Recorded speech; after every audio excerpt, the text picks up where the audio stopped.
नमस्कार दोस्तों, मेरा नाम है भालचंद्र। ब्रह्मांड सिद्धास्ट्रो में आप सभी का स्वागत है। आज के इस वीडियो में हम चर्चा करेंगे यदि प्रेम विवाह मेष या फिर कन्या राशि में होगा या फिर प्रेम विवाह के बाद का जो उनका जीवन होगा वो किस प्रकार का होगा। ऐसी कौन सी बातें हैं जो कि ध्यान में लेना आवश्यक है, ऐसी कौन सी बातें हैं जिस पर अमल करना ज़्यादा आवश्यक होगा, सभी के बारे में डिटेल में चर्चा इस वीडियो में हम करने वाले हैं।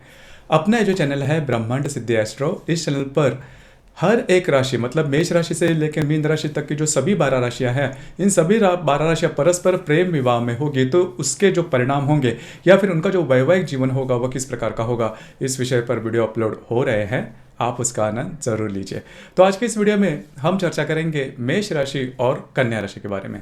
तो सबसे पहले ये जानकारी लेना बहुत ज़्यादा आवश्यक है क्योंकि ये जो मेष या फिर कन्या राशि है, इनके जो स्वामी है, मतलब मेष राशि का जो स्वामी है वो है मंगल और कन्या राशि का जो स्वामी है वो बुध, वो शत्रु ग्रह माने जाते हैं और षडाष्टक में आने वाली राशियां हैं ये, इसीलिए इसे षडाष्टक कहा जाता है, षडाष्टक राशियां कहा जाता है। जैसे कि षडाष्टक राशियां दो प्रकार की होती है, एक होता है प्रीति षडाष्टक, दूसरी होता है मृत्यु षडाष्टक। अब ये जो दोनों जो ग्रह है इसके मतलब ये जो दोनों राशियां हैं इनके जो स्वामी है वो शत्रु ग्रह है, इस वजह से इसे मृत्यु षडाष्टक भी कहा जाता है। अब यहाँ पर एक जो टर्म है मृत्यु, मृत्यु माने कि अगर ये विवाह कर भी लेते हैं तो मृत्यु होता है, ऐसा बिल्कुल भी नहीं। हालांकि इन दोनों राशियों के जो गुणधर्म है वो काफ़ी अलग है, इस वजह से इसे मृत्यु षडाष्टक कहा जाता है। तो मृत्यु षडाष्टक का दूसरा अर्थ बिल्कुल भी ना ले। तो अब हम चर्चा करेंगे कि इनका जो विवाह सुख होगा वो किस प्रकार का होगा। देखिए यहाँ पर जैसे ही प्रेम विवाह में खास करके जो कुंडलियाँ होती है उससे ज़्यादा महत्व दिया नहीं जाता, जो भावनाएं होती है उससे ज़्यादा महत्व दिया जाता है। लेकिन शादी के बाद या फिर विवाह के बाद की जो बातें हैं वो काफ़ी अलग से सामने आती है, क्योंकि विवाह के पहले तो ये जो दोनों राशियाँ हैं इनकी बहुत ज़्यादा जमती है या फिर वो एडजस्ट करके लेते हैं। लेकिन विवाह के बाद होता क्या है कि दोनों को आपस में 24 घंटे एक साथ रहना है, फिर इनके जो गुणधर्म है या फिर इनके जो गुण विशेष है वो सामने आते हैं। तो इसके लिए हमें जान लेना होगा कि इनके जो नेचर है, इनका जो व्यक्तित्व है, इनके जो स्वभाव है वो किस प्रकार के होते हैं। तो मेष राशि के बारे में अगर कहा जाए तो ये जो राशि है वो मंगल की राशि है, पुरुष राशि है, काल पुरुष के कुंडली में प्रथम स्थान में आने वाली राशि है। इस राशि का जो तत्व है वो अग्नि तत्व है और चर प्रकार की यह राशि है। अब इस राशि का जो कॉन्फिडेंस लेवल है वो काफ़ी ज़्यादा देखा जाता है, किसी भी प्रकार के काम करने के लिए इनका जो डेडिकेशन है वो भी काफ़ी अच्छा देखा जाता है। हमेशा ये आगे रहने वाली राशि है, इनमें पेशेंस थोड़ा कम होता है, कोई भी काम करना है तो जल्दी जल्दी में कर लेते हैं। और दूसरी ज़्यादा महत्वपूर्ण कुछ कर गुजरने की भावना इनमें इनके मन में होती है और इनका जो करेज होता है वो भी काफ़ी अच्छा होता है। इनका जो एम्बिशन होता है, काफ़ी ज़्यादा एम्बिशियस नेचर के होते हैं और वो एम्बिशन पूरी कर भी लेते हैं। तो ये बात होती है, ये जो राशि है वो किसी से भी नहीं डरती, किसी व्यक्ति से नहीं, किसी परिस्थिति से नहीं, इसी वजह से करियर में भी काफ़ी आगे तक जा सकती है ये राशि। दूसरी ज़्यादा महत्वपूर्ण बात, यह जो राशि है वो कोई भी डिसीजन लेने से पहले ज़्यादा नहीं सोचते, मतलब अगर इनको कोई भी बात अगर इनको पसंद आए तो उसे वो जल्दी से मान जाते हैं और वो बात पूरी कर लेते हैं। अब यहाँ पर पहले जो होता है वो एक्शन होता है, उसके बाद विचार होता है कि कोई भी बात अगर करनी है तो पहले वो कर लेते हैं, उसके बाद विचार करते हैं कि हमने ये जो बात की वो सही है भी थी नहीं। हालांकि इसके जो कुछ अच्छी बातें भी इनके लाइफ में होते हैं और कई दफ़ा कुछ गलत परिणाम भी आ जाते हैं, लेकिन मोटे तौर पर अगर देखा जाए तो दिल के बहुत साफ होते हैं, बहुत ज़्यादा ट्रांसपेरेंसी इनमें देखी जाती है। जो भी बात इनके हृदय में होती है वो भी वही जुबान पर होती है, मतलब जिसे हम थोड़ा डिप्लोमेटिक नेचर वगैरह कहते हैं, उस प्रकार की जो बातें हैं वो इनमें नॉर्मली देखी नहीं जाती। लेकिन जीवन के प्रति इनकी जो बातें होती है वो सीधी सीधी होती है, साफ साफ होती है और किसी के प्रति गॉसिपिंग करना या फिर किसी का अपरोक्ष कोई गलत बात करना ये इन्हें बिल्कुल भी पसंद नहीं, चाहे वो पुरुष हो या स्त्री। मेष राशि में ये बातें खास करके देखी जाती है। इनकी जो एनर्जी लेवल होती है वो काफ़ी अच्छी देखी जाती है। कोई भी बात करने के लिए ये जो राशि होती है वो हमेशा तैयार होती है, वो सामने वाले एक व्यक्ति से भी एक्सपेक्ट हमेशा करती है कि जो बातें हैं वो सीधी सीधी रखी जाए या फिर ट्रांसपेरेंसी में लाई जाए। तो अगर ऐसी कोई बात होती है तो इनका जो विश्वास होता है वो काफ़ी अच्छा देखा जाता है। अब यहाँ पर हम थोड़ी कन्या राशि के बारे में भी जानकारी लेंगे। तो कन्या राशि के बारे में अगर देखा जाए तो काल पुरुष की कुंडली में छठे स्थान में यह आने वाली राशि है, स्त्री राशि है। इस राशि का जो स्वामी है वो बुध है और ये राशि है वो द्विस्वभाव की राशि है और इस राशि का जो तत्व है वो पृथ्वी तत्व है। इस राशि की सबसे पहली और महत्वपूर्ण बात, इनका जो बौद्धिक स्तर होता है वो काफ़ी अच्छा होता है, काफ़ी ज़्यादा क्यूरियस होते हैं, मतलब क्यों, कहाँ, कैसे, कब, इसके बारे में, मतलब कोई भी बात हो काफ़ी ज़्यादा डिटेल में जाएंगे। छोटी से छोटी भी बात हो तो उनके दिमाग से वो हट्टी ने बहुत ही ज़्यादा डिटेल में जाएंगे। और इस वजह से होता क्या है कि काफ़ी ज़्यादा विषयों पर इनका जो नॉलेज होता है, ज्ञान होता है, वो काफ़ी अच्छा देखा जाता है। इनकी जो वाणी होती है वो भी काफ़ी अच्छी होती है। वाणी से बेहतर इनके जो बोलने का तरीका होता है वो काफ़ी बेहतर होता है, मतलब हमेशा हंसकर बोलते हैं और सामने वाले व्यक्ति के मन से कई ज़्यादा जो बातें होती है वो भाप लेते हैं और उनसे वो इन्फॉर्मेशन निकाल लेते हैं, लेकिन अपने मन की बात नॉर्मली किसी से नहीं कहते। हालांकि इसके कुछ अच्छे फायदे भी होते हैं कि जब तक इनका विश्वास सामने वाले व्यक्ति पर ना हो तो वो अपनी जो बात है वो कभी नहीं करते हैं, और थोड़ा सा हाइडिंग नेचर इनमें थोड़ा सा छुपा देते हैं, अपने मन की जो भी बात है वो छुपा लेते हैं। और दूसरी ज़्यादा महत्वपूर्ण बात, प्रैक्टिकल होते हैं, मतलब पैसे कहाँ पर खर्च करने हैं, कैसे खर्च करने हैं, किस तरह से खर्च करने हैं, इस प्रकार की जो भी बातें इनको काफ़ी अच्छी तरीके से पता होती है। इस वजह से पैसे किस तरह से बचाने हैं, किस तरह से खर्च करने हैं, कहाँ पर इन्वेस्ट करने हैं, इसके बारे में इनको जो मालूमात होती है वो काफ़ी अच्छी देखी जाती है। अब ये जो राशि है वो काफ़ी ज़्यादा बौद्धिक राशि है, और फिजिकल लेवल पर ये जो राशि वो ज़्यादा नहीं टिक पाती, मतलब इनका जो काम होता है वो हमेशा ये देखते हैं कि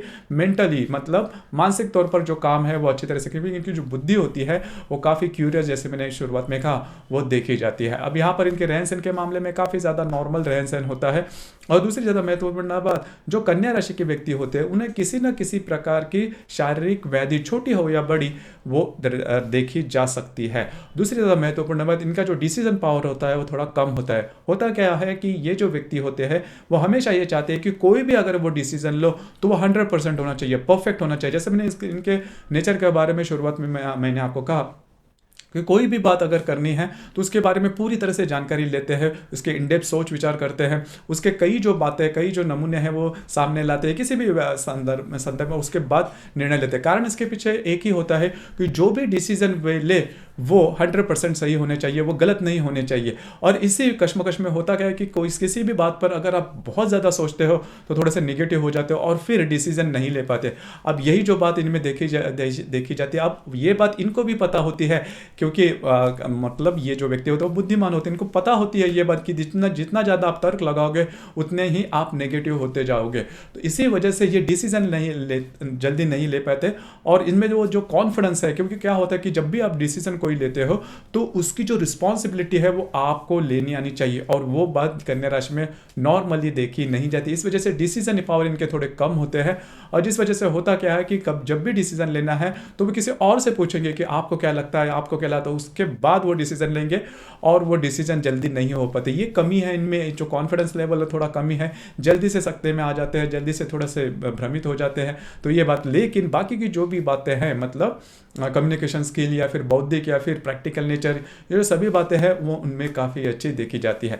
अब तक आपने देखा होगा कि मेष राशि का जो नेचर है या फिर जो कन्या राशि का नेचर है उनमें काफ़ी ज़्यादा अंतर देखा जाता है, सोच विचार। अब कन्या जो मेष राशि के व्यक्ति है तो उनकी सोच कम होती है, लेकिन इनकी फिजिकल स्ट्रेंथ काफ़ी अच्छी देखी जाती है। इनमें करेज, एम्बिशियस, हार्ड वर्किंग, ये जो सभी बातें हैं, गोल ओरिएंटेशन, वो काफ़ी अच्छी देखी जाती है। ये बातें जो है वो कन्या राशि में देखी नहीं जाती, लेकिन बौद्धिक स्तर या फिर कोई भी बात करने से पहले, कोई भी डिसीजन लेने से पहले जो सोच विचार, इनडेप्थ जो बातें हैं वो काफ़ी अच्छी देखी जाती है। लेकिन कन्या राशि में जो फिजिकल स्ट्रेंथ है वो ज़्यादा देखी नहीं जाती, और किसी भी से भी भिड़ना या फिर कोई भी काम बिंदास्त होकर करना, ये बात कन्या राशि में देखी नहीं जाती। तो ये सबसे पहले और महत्वपूर्ण बात मैंने कही। तो इसी वजह से मैंने शुरुआत में कहा कि ये जो दोनों राशियाँ, इनको जो बेसिक नेचर है वो काफ़ी अलग है, जीवन के प्रति इनकी जो दृष्टि होती है वो काफ़ी अलग होती है। तो होता क्या है कि एडजस्ट करने की जो बात होती है वो काफ़ी एक्सट्रीम लेवल तक जा सकती है। मतलब अगर आपका जो स्वभाव है उससे बहुत ही अलग, बहुत ही पूरी तरह से विरोध में अगर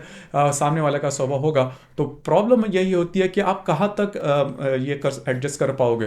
तो इसी वजह से जो प्रॉब्लम कॉम्प्लिकेशंस हैं वो इन दोनों राशियों में आ सकते हैं। हालांकि शादी के पहले ये जो बातें होती है वो काफ़ी अच्छी होती है कि जो बात मुझ में नहीं है वो आप सामने वाले व्यक्ति में देखते हो, तो आपका जो खिंचा हुआ, आपका जो अट्रैक्शन है वो ऑपोजिट पोल की तरफ, जो अट्रैक्शन जो हमने साइंस में सीखा तो वो बात होती है।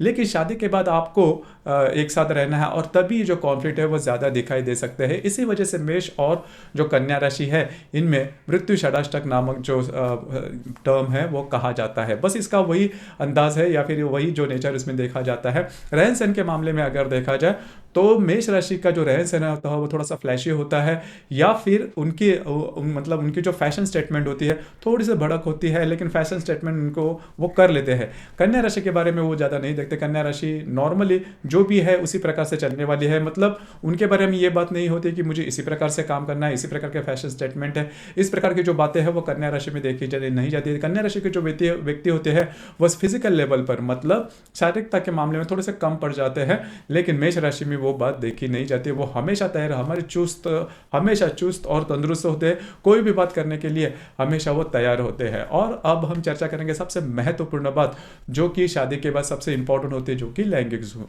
अब देखिए, लैंगिक सुख के बारे में भी अगर देखा जाए तो मेष राशि जो होती है वो हमेशा एक्टिव होती है, और फिजिकल लेवल पर इनका जो स्ट्रेंथ होती है वो काफ़ी अच्छी देखी जाती है।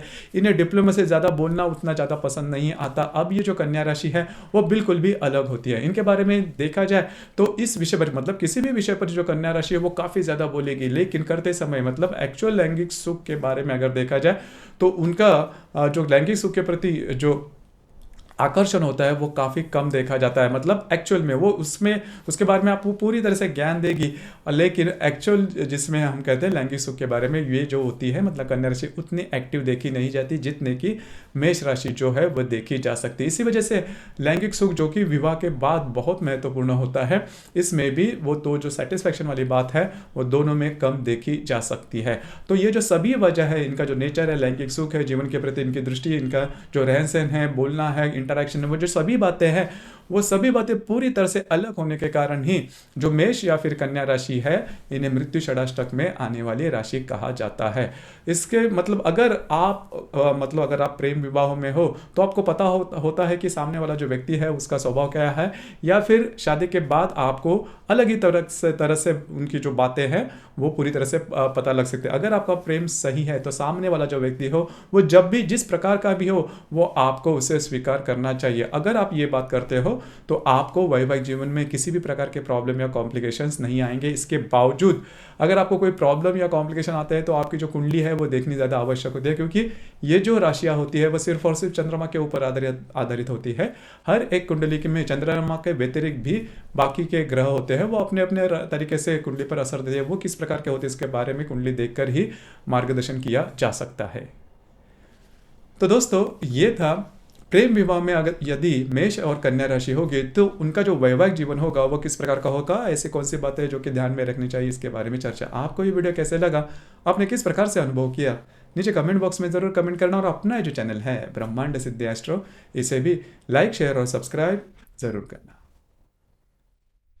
धन्यवाद।